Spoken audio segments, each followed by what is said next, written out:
Hey, how's it going, everybody? This is Joey Galvez, one half of your host of Explain Yourself, and I want to let you guys know about a really cool book from our friend of the show, Eli Shockey. This one is called The Greylock, and it's a story where magic is a commodity.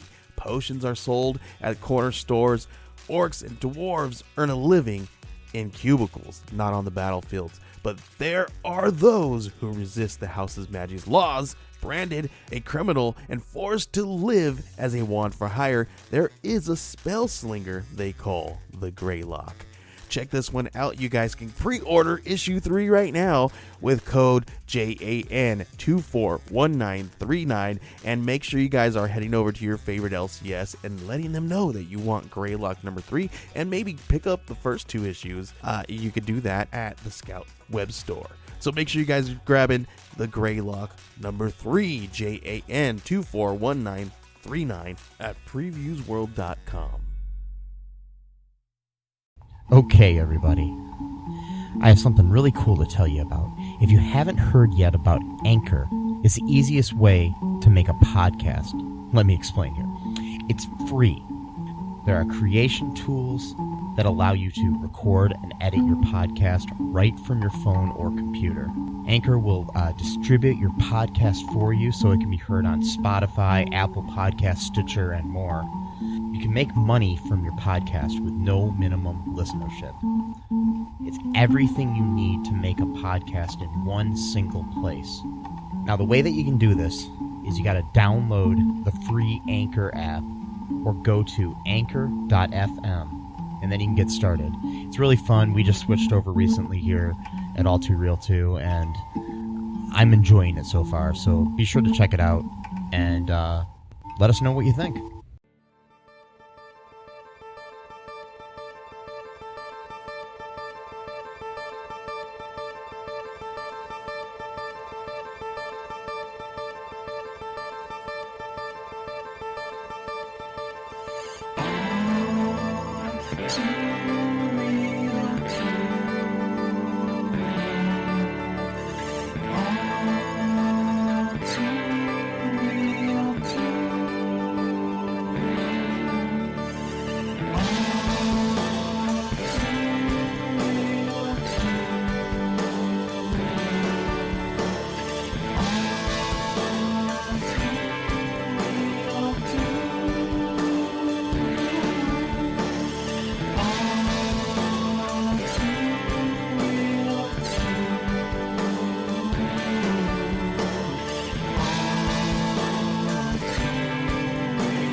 Okay, everybody, welcome to the latest episode of All Too Real 2.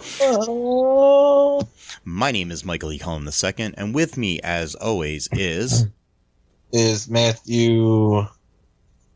I can't come up with a fake name. All right, Matthew Haas. That's a weird middle name. Anyways, today on the show we have an All Too interview. This time with Julian Mack, who is a Toledo local activist and hopefully soon politician. He's running for city council, just starting up his campaign. We're got an exclusive interview with him about what he wants to do with his, what he wants to see accomplished in the city. I know this is something different than what we normally do on the show, but I thought it was kind of important to just show that, there are a lot of people in the world that we should shine spotlights on, like Julian. He's a really good guy. There's, creativity in different ways. Normally we're talking about movies and music and whatnot, and but his creativity is really cool, too, when it comes to things such as Black Lives Matter and other things, and we get to talk about all the things that he would like to see done in the city. And even if you're not from Toledo, it's kind of cool to listen to because it basically is, showing how progressive people can be and, changing the world. There was a couple instances here with some audio issues in the interview, so I apologize for that ahead of time. Hopefully it doesn't turn you off. But yeah. Yeah. Yeah. Yep. Yeah. Anyways, here's my interview with Julian Mack. How you doing tonight? With all the craziness in the world and everything. Not bad, all things considered, right? I keep adding that caveat to it because, people talk a lot about mental health and stuff like this, especially recently, and I think it's a good conversation. But, we're living in unprecedented times. We're in the midst of an attempted coup. We're living through a pandemic, and we're living through, really another depression. So if all those things combined aren't affecting you at some level, are you really sane? Yeah, exactly. Right? Are you human? Right. So all things considered, hanging in there, all things considered. Thanks for asking. No problem. So just to start, could you just tell us a little bit about yourself, and how you got into like activism and running for city council and all that thing? Sure. There's a long version and a short version. Got all the time in the world. But I'm born in. All right.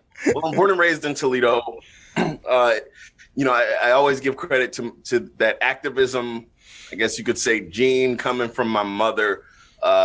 She was 18, and I think the most influential year of the 20th century, which was 1969, and she helped form like the Black Student Union at BG. And at that point in time, they had a demand where there were only 100 Black students at BG. Right? Oh, wow. If you think it back to that time. And they wanted to double Black enrollment, right? That was the simple ask that year. And they did, right? And so kind of from that mold is where I come from, right? But my mom wasn't super radical. She grew up in a really, really small rural town. And my dad is an auto worker and a small business owner.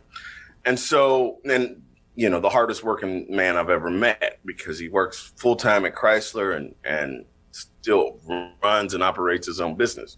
And so from that, you get me, right? Which is kind of a combination of the two. I remember my first protest. I got involved in, being politically aware or woke, if you call it, at a really young age, right? Like I was in the first grade. I went to First Church of God school, and there was a Nike sign on my shoes, and my mom put tape on top of it and said that we're boycotting them because of the apartheid in South Africa. Right. Yeah. So in the first grade, I learned how to say apartheid. And so it didn't continue at that pace for the rest of my life. But I guess when I started to think a little bit for myself, I was junior high. Right, there was this program Marcy Kaptur had called Youth Democracy Corps, and I grew up in the Reynolds Corner area, which is the same area that Marcy Kaptur's from, and we got to like meet Olympians. I got to meet the president of Poland, right, and other elected leaders. And so from that kind of formative age, a lot of people I feel like are intimidated by elected officials. And elected officials do try to intimidate people, right? This is a real thing. But because I grew up with that kind of lens, I don't look at them like that, right? And, so I started, my first campaign I worked on was for TPS for a school levy when I was like 13. And Jack Ford ran for state rep, I think in 98. And I helped work on that campaign. And kind of the short version is, the longer version is I went to college, was college Democrats president. And like, it was very much in line with like this Clinton-esque moderate Democrat You know what I mean? Yeah. He's the first black president, quote unquote, type thing. Right. And then real life hit.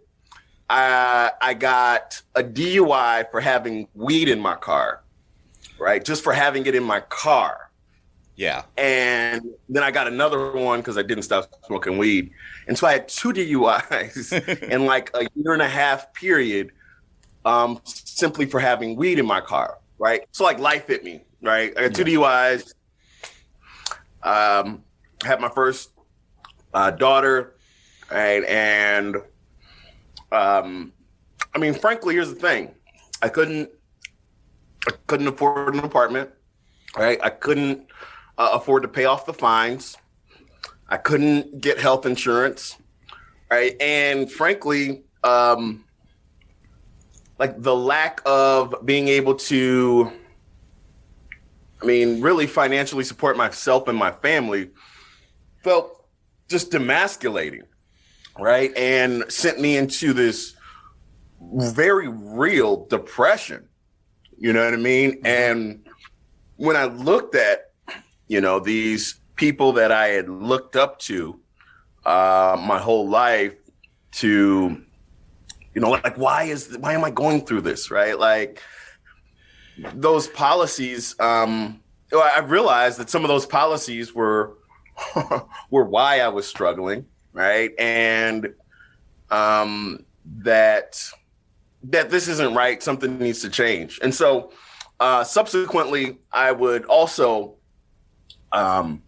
be harassed by law enforcement a lot, right? Like when you're on probation, it's a totally different world. Like I didn't get in trouble in school at all. I never had even BIC, right? And so I wasn't really used to being in trouble, but I would get harassed by law enforcement all the time, right? I remember even one time I went into a store, a gas station, a Circle K, and they thought me and my friend were going to rob it because we were recording ourselves buying snacks, right? And so I really thought that, you know, I was going to, at some point, end up a hashtag, right? Like, and I wanted to find some way to try to fight the power without actually fighting. Like I was mad enough to fight, right? But I guess out of self-preservation, I didn't think that was the best idea. And so I just decided to, one day on my lunch break, after I saw what happened in Ferguson, I started doing exactly what they did and walking with my hands up, you know, on my lunch break, because I couldn't drive to Ferguson, right? And a couple months later, a group called the Community Solidarity Response Network of Toledo ended up forming, and then I didn't have to do that by myself, you know, and it really wasn't by myself. Like there were other people who would join or record sometimes, but you know, that I did start off by myself. I remember being on the corner by myself, looking to my left, looking to my right, my hands shaking, and being like, you know what, I'm just gonna do this because it's something that needs attention brought to it, right? And so that's how I got involved in activism. That's how I got involved in activism, and that was in 2014. And it's a good space to be in life. It comes with its challenges, but also politically, it's the group of people that are influencing the powerful people, I guess, right? Like, and that's an all right spot to be. Yeah, you want to be on the right side of history. Exactly.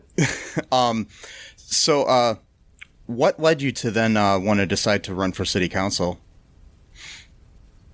So I actually have always wanted to run for Toledo City Council ever since I was young. But frankly, there were people on city council that that weren't listening, right? There's an infamous incident that I had with a city council person, Councilman Sykes at the time. Yeah. Right. Where, kind of to give some background of this story, So Jeff Sessions' Department of Justice was doing what they called the Public Safety Partnership, right? Where they would be monitoring all of these like mid-major kind of, if you're into sports or collegiate sports, like MAC-like cities. So like Toledo, Charlotte, like all these mid-major, Charlotte might be a little on the bigger side, Chattanooga, Tennessee, right? All of these blue places on a political map that were surrounded by red. And I'm like, yo, why are we doing this? And like Toledo City Council has no say in it, has no opinion. Like you all are just ignoring it. Like this is going to dramatically affect poor people and Black and brown folks in our city. Like, how can you have no opinion on it? How can you act like this is not happening? And, he was running for city council at that point in time. And I kept asking him, like, what are you doing for the people? What are you doing for Black people? Because that was kind of the thing that he would throw out there to get votes. I'm like, you're not doing anything. You've been an elected official since I've been 16 years old, right? And I've been following you. And so, like we kind of had a conflict and it went nowhere, right? Like nothing ended up happening and it became very frustrating, right? Like, I believe in protesting. I think it's cathartic, right? Like even if you have a lot of pent up energy, but at some point, we have to take power and build power, right? And I feel like there's a large part of Toledo's population that goes unrepresented and unheard, right? And we see that in many of the decisions that they make, right? Like I've been a part of, so since I've been an activist, let me put it to you this way. I've been a part of 3 citizens initiatives that city council chose not to pass. Right. So I've had my name on 3 laws that have been passed and helped organize with other people to pass these laws that city council wouldn't touch. That's Sensible Toledo, which is supposed to decriminalize marijuana. Move to Amend, which was supposed to get money out of politics, right? And the Lake Erie Bill of Rights, which is supposed to give rights to Lake Erie to help it fight essentially corporate farms, right, that poison it and create some sort of accountability. And I got to actually go and speak at the United Nations for that. Oh, wow. Right, and so that's all stuff city council could have done, but chose not to do. And then we had to collect thousands of signatures, like over 10,000 signatures as a community to get this passed, and it passed. So like at some point you have to say there's a breakdown. The people, they're not listening to the people, and we need to do something about it. And one of the citizens initiatives we're working on right now is a thing to get rid of these red light cameras. Yeah. Right. That nobody likes trying to put on us. Right. And so that's kind of so at some point, right, like at least for me, kind of being a student of history and being somebody that's watched city council for a long time, like I want to stop asking and begging for them to do something different and get in there and do something different. Yeah. Yeah, I know that, Sykes was a very interesting, it is a very interesting character. I used to work at a Blockbuster Video years ago, and he was a customer there. And there was one time, I can't remember what it was, he was telling off one of my coworkers and saying, "Do you know who I am?" and all this other stuff. So I understand. He just seems like an arrogant guy. That's basically all he is. I don't know. Sure. Yeah.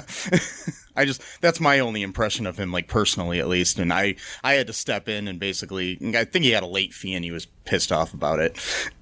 And so it was just the stupidest thing. I mean, I'm just like, yeah, nobody cares who you are. You have to pay a late fee just like anybody else.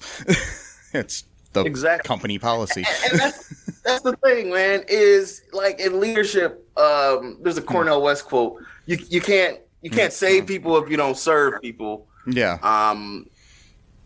And so you have to be a servant, right, of the people. And that some people aren't in it for that. Yeah. Right. And it's very clear. And so they need to go. They need to get out of here, man. Yeah.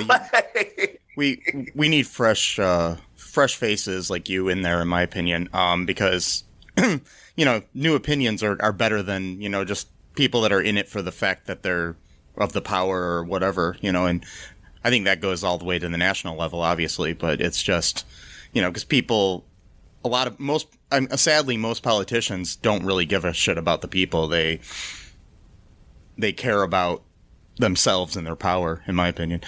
That's yeah. What like is the major one thing you would like to see changed in Toledo, if you could? Well, there's not one. But I will narrow it down to two. Okay. So what I call safety reconstruction, right? And it's what you've seen, really the largest uprising in American history over the summer, right? People are fed up with how policing works in America, and not just policing, but in general, the criminal justice system. All of these systems, right, that don't serve people, we have to, but like before we even get into how we can effectively build, like we have to reimagine safety. We have to reimagine safety. And so I'm a firm believer that our current safety structure is failing. I have family that are police officers and all that, and that doesn't, I think you can be critical of the way the institution functions, and still have respect for the individuals, right, that sacrifice, their time and their life, right, to try to make the community better. But if we have to look at the institution and the way it functions, it's failing. Right, it's failing. And police don't respond to crime. The police don't prevent crime; they respond to it. Excuse me. And so, like when there's a conversation, say about defunding the police, right? That's a buzzword. People get scared when you say that, right? Oh no, let's not defund the police, right? But essentially, the whole role of policing has expanded over the past 40 or so years, and we have to, and it's not working. It's not keeping us safer, right? We're right here in Toledo. We're at 54 murders for the year. The record is 60, and we're on pace to probably break that, right? That is indicative of a clear failure, right? So what I would say is that we need to do more to prevent crime from happening in the first place, not just spend more money on responding to crime, right? And I can say this because I've been in that bad headspace, right? Like people who are addicted, people who are depressed, people who are in poverty are willing to do some things that mentally healthy, securely, people who are secure in their resources wouldn't do. And I can tell you because I've been on both sides of the fence. And so, right, how do we really eliminate some of the worst aspects of poverty, right? How do we tackle addiction, right, in a more humane way instead of just throwing somebody in a cage? It's not gonna, you know what I mean? That doesn't really help somebody fight addiction, right? In fact, I would say it exacerbates the circumstances. And I'm going on actually 22 months of sobriety now. I can tell you that from my personal experience, right? Like I was going to jail was the worst thing for my addiction ever. Like the first time I've ever seen anybody actually, we're in the middle of an opioid epidemic. First time I ever saw that opioid was in the Lucas County Jail. You know what I mean? And so, yeah, like we have to rethink public safety, right? It's not working. The other thing is our political system is broken. Yeah. Right. We're dealing with, yesterday I just saw in Cincinnati, one of the more progressive people that was running for mayor, P.G. Sittenfield, got arrested by the FBI. Right. So that's 3 out of their 9 in Cincinnati city council people. And there's 4 out of the 12 city council people here in Toledo.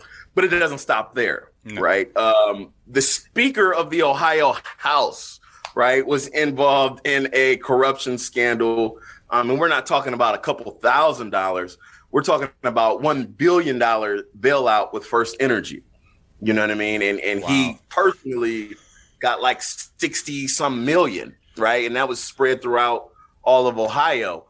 And then, I'm not even going to get into the Trump theatrics and everything that corrupt with that, right? Like that's well documented. People can watch that on the news, right? Yeah. But so I think what that shows, though, is that there's a broken system, right? And that we have money drowning out the voices of people like me and you. Elections should not be about who can raise the most money, right? Like that's I've worked some terrible jobs in my life. One of them was as a bill collector, right? I'm not running for office to be a glorified bill collector and raise money, right? And fundraiser. I'm running to actually impact and affect people's lives. Elections and public service should be about the best ideas and who can help the community the most, not who can raise the most money. And right now it's not set up like that. And that's why people, I think, more and more are turning away and becoming apathetic to politics. Is they're like, it doesn't matter. It does matter. Yeah. But the system is designed to keep regular working folks like me and you to minimize our voices because we don't come from a lot of wealth. You know what I mean? And that has to change, right? That fundamentally breaks down what makes this country work effectively. Right. And so getting money out of politics and safety reconstruction are my 2 biggest pieces. Yeah, I think the whole apathy thing is just sad. There's a guy I work with. I said something to him about something vaguely political, and he's just like, I don't give a crap about politics at all. He's like, I don't care. He didn't even know that Donald Trump was married. Like, that's how little he knows about politics. I mean, that's just a simple little thing. I mean, it has nothing to do with the actual political aspects of it, but he knows so little about politicians that he didn't even know our president had a wife. And it's just kind of sad when stuff like, I just didn't think people like that actually existed who didn't pay attention, but that's maybe because I paid attention most of my life. I mean, I was very conservative as a kid, sadly, but then as I got older, I became very progressive. So it's like, I probably over the last, 20 years or so, I became more progressive than I was when I was a kid because I grew up in a Republican household. But and that's okay. Like at some point we do that. Like we grew up in a moderate Democrat household, right? Mm-hmm. That where Clinton was cool because he could play the sax. I grew up playing the saxophone, right? Like partially because of Clinton, right? And I got most musical in my class, right? Like this was a huge part. But now, like I can't stand. I make a direct connection. Now I just see as an adult the direct connection between, Reagan, the war on drugs. Funded by Reagan, increased conceptually came up with by Reagan, right? Funded by Bill Clinton. Like, let's call it what it is, right? Like, what impacted my life was the war on drugs, which was a war on brown and black people, specifically, and disproportionately, like with weed, right? Like, let's keep it all the way funky here. And so the irony is that we're seeing it is as a, legalized throughout our lifetimes. And, it worked as a modern day Jim Crow, right? And so, I think it's fine. Like, we all grow up with these preconceived notions of politics based on the framing of our parents. Yeah. And that's cool. And the thing I encourage that's fine. Like, we all do. But now, like, there's the interesting thing we got here, because it's the internet has democratized information. Yeah. Right. And so anything you want to know, you can find out about it. But I think that we have to be careful at verifying what is legitimate, good information. Right. Because not everything on the internet, as I think, is true. Right. I think I saw on the internet, Abraham Lincoln said that. Right. Like, so he did, didn't he? Of course. All right. And so we're in this really weird moment politically where, like, we don't know, are these social media sites gonna start fact checking politicians? Twitter, yes. Facebook, no. You know what I mean? Yeah. And it's a democracy can only work as well as the citizens are informed, right? And so if folks aren't, and as well as people participate in it, you know what I mean? And so we're in a really interesting time right now, and I don't know how it's going to shake out, brother. I don't know. Who knows? Yeah, it's just so scary. I mean, the whole idea of the political landscape. Anyways, hopefully we end up with a different president. But I mean, sadly, I mean, I'm not a big fan of Biden either. But still, he's better than what we have, which is good, because I just think the whole political system is the whole two-party system is what is wrong with this country, in my opinion. And I'm not saying that we should have more parties or we should have less parties, but the thing is, it's the problem that, like, if the Republicans had a great idea or the Democrats had a great idea, the other side is going to disagree with it just because they didn't come up with it. It's so stupid. Right. And I don't know. Like, for example, Obamacare is a Republican idea that came Omni in Massachusetts, right? Like, that you would think a lot of Republicans would agree on. Yeah. But because the partisan, give you another plug on one of the things that we're kind of working in the time. So maybe hopefully this interview will age well. But ranked choice voting, right? So ranked choice voting is one of the things that we're going to try to introduce in Ohio in the next couple years, where you rank your choices 1 through 5, right? Yeah. Whoever wins has to get at least 50% of the vote, right? So that wasn't your first choice or second choice. We're not red and blue, right? There's shades of purple, there's dark red, there's dark navy blue, there's light blue. You know what I mean? And our elections aren't capturing an accurate picture of our electorate and our beliefs. You know what I mean? And so we're getting, we're just getting red or blue, right? When our opinions are far more diverse than that. And right now we don't have the political mechanism to express those beliefs electorally, right? And so hopefully, so ranked choice voting is one of the tools that can create that to happen. Getting money out of politics in publicly funded elections is another thing. And then also ending gerrymandering, right? And having fair districts, regardless. Because right now we have these districts where, it doesn't, like the guy who's running, Nick Robando ran against Bob Latta for Congress. He's Bob Latta's dad was a congressman, and this is for the space of BG, right? Yeah. And west of that, all the way up to South Toledo. Yeah. Right. And so his district covers 14 counties, bro. Wow. 14 counties, right? And there's no way that anybody, and he was a good candidate, right? Like he's around our age. But there was no way that anybody else can reasonably win that, And so these, some of these politicians are functioning like monarchies, right? I love Marcy Kaptur, but she's had that seat longer than I've been alive, and I'm 36. Yeah. Like there's this, right? Like I'm not a spring chicken. You know what I mean? She's had that seat almost 40 years. I know.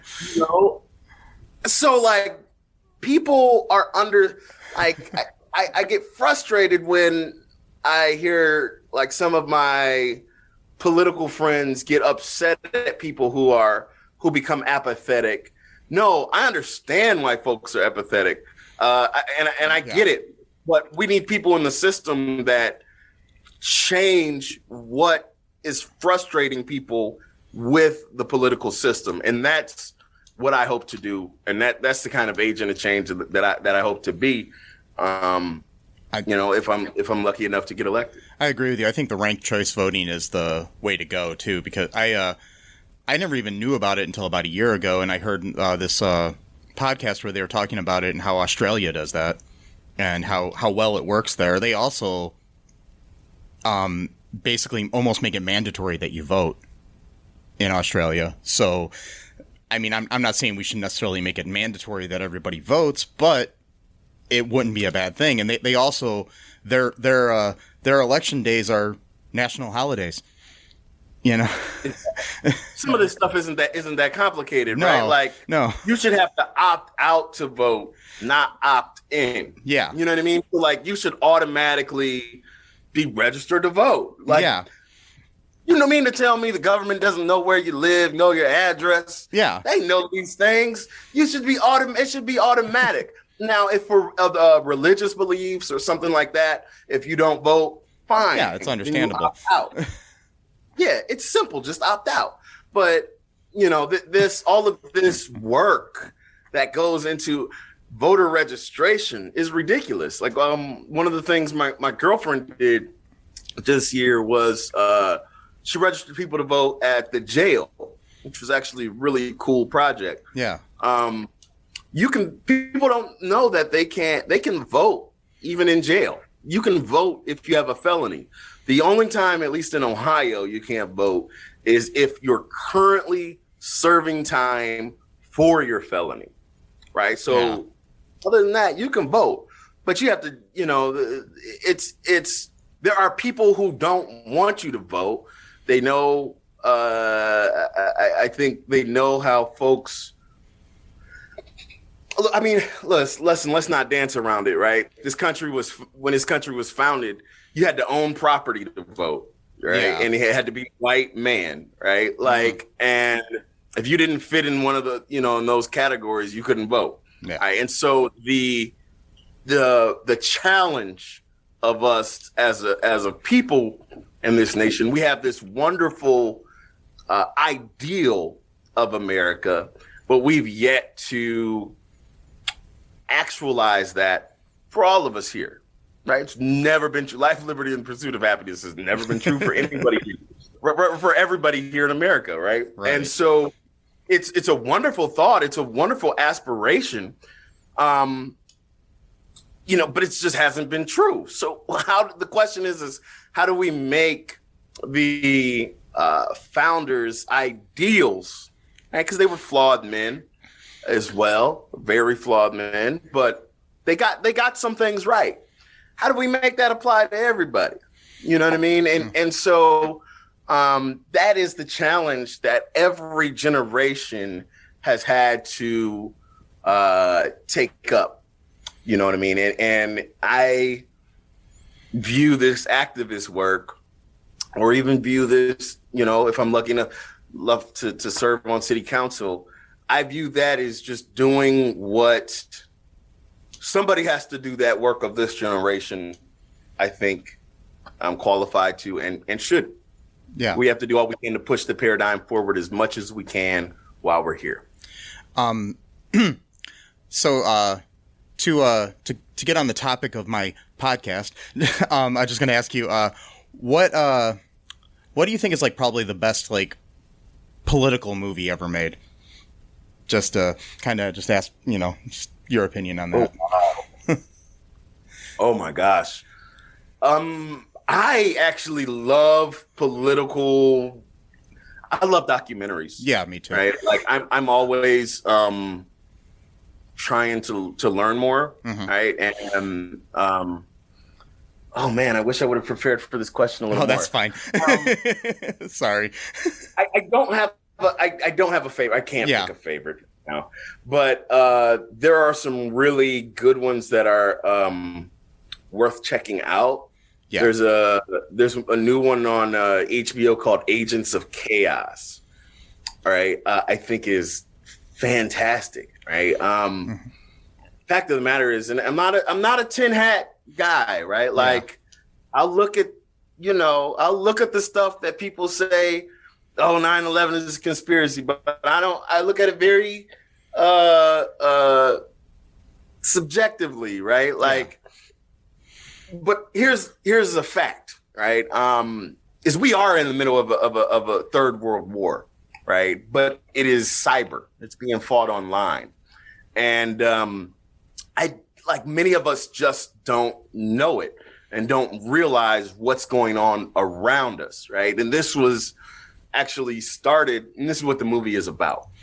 I'm not going to spoil the whole thing, but essentially, if you remember back in like 2009, Iran and I think it was North Korea kept trying to shoot off nuclear weapons, right? And they kept messing up. Well, that was because the United States hacked their system, right? And they basically hacked their computers and they were messing them up on purpose. That was the first time that had ever been done from one country to another. Yeah. Right.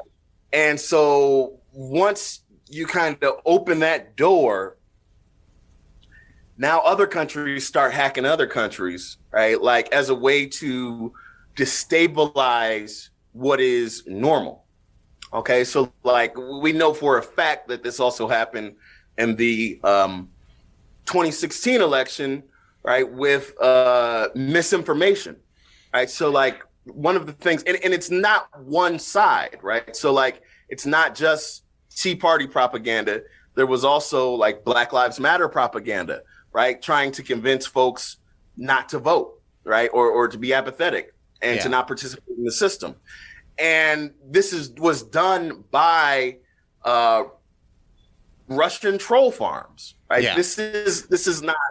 So like this is a real thing. And so so like I even when we think about what is happening now, and let me localize it, on the first day of school here in Toledo Public Schools system was hacked. Wow. Right? Like and so because the way that these attacks work is they're not shutting down the entire electrical grid. Right? Because if that happened, boom, you shoot a nuke. Right? That's serious, right? We go to war for that. But what if you just hack a public school system, you know what I mean? And they shut down for a day. Well, that doesn't necessarily warrant a full military comeback, right? And so there are these like soft, if you remember, this also happened with the movie, what was that movie with Seth Rogen and Kim Jong-il? The Interview? Yeah, The Interview. Yeah. Remember right before that movie came out, like all of the Sony hack. Yeah. Sony hack, yeah. Right. Like this is being done by governments, but it's like, okay, well, if you hack the United States government, well, that's an act of war. But if you hack Sony, right, and just release their emails, well, we might not respond to that, you know? Yeah. And so like that's what we're really that's like a really relevant thing that I think we should all be aware of, that we don't realize what's going on around us and how important the currency of information and legitimate information is that we deal with right now. That was a good answer. Yeah. Is there anything else you'd like to say before I let you go here? Or where people can reach you or anything? Yeah. One, I mean, you got to have me on again. I will. I really like this. Yeah. You know what I mean? Please, everybody, I'm running a people-funded campaign. Right now, I don't know if I'm running with a party or not, right? Because I want to be for the people, right? And not. I've been around parties enough to know some of them will try to stifle or smolder your voice. So I need help, and unfortunately, I am trying to change the way that elections are funded. But right now, they're not changed. Yeah. So if you can go to macforus.com, right? You can donate as little as $1. I think you can donate up to like 500 or 1,000 if you want to, right? Yeah. But you can donate, and I do need your help. Follow me on Twitter. Follow me on Facebook at Golden Rule Mac. I would really appreciate it. And send me a message. I do message back. I believe in that interaction. And you know, if you want to talk to me, I'm accessible. Awesome. So that's it. Yeah. And I'll definitely link all that stuff in the show notes of the episode and everything, so people can find you. And yeah, we will for sure have you on again sometime soon, before the election happens or anything like that. Whenever you want to, just let us know. And all right. Hey, thank you very much for everything you do. And you know, all power to the people. Okay, that was my interview with Julian Mack. Good interview there. Lots of insight and a lot of things. We did talk a little bit about movies and things after we towards the end there, so hopefully that'll satisfy our listeners here. You know, who come to us, you know, with our normal irreverent, I can't say it right now. Irreverent. There we go. Take on pop culture, you know, subjects. Yes. Yeah. What's going on in your life here, Matt? Not much, really. Just, you know, just not going out a lot, just taking it easy, trying to be safe, all that stuff. That is good and smart. Mm-hmm. Anyways, hope everybody enjoyed that interview. If you have any questions or anything for any of us, and you want to know more about Julian Mack, there'll be some links in the show notes. Just I recommend getting active in your local community. You know, it's where it all starts, and if you want to see any kind of change in the world. Yep. So until next time, folks. Bye-bye. Thanks for listening to All Too Real 2 podcast, a Cullen Park production. Produced and edited by Michael E. Cullen II. Music by Matthew Hawes. Subscribe and share the show. Visit us at cullenpark.com.